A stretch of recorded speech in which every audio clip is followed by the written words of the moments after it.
we got this one started.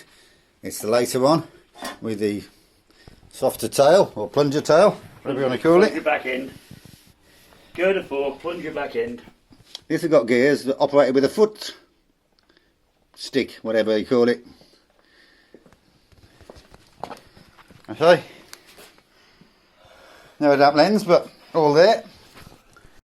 Okay, this is the older one with the hard tail. I haven't tried to start this because I haven't got the proper exhaust, but I don't see any reason why it shouldn't go. Compression feels good. And this has got the executive 2-speed handlebar control. Slow and slower.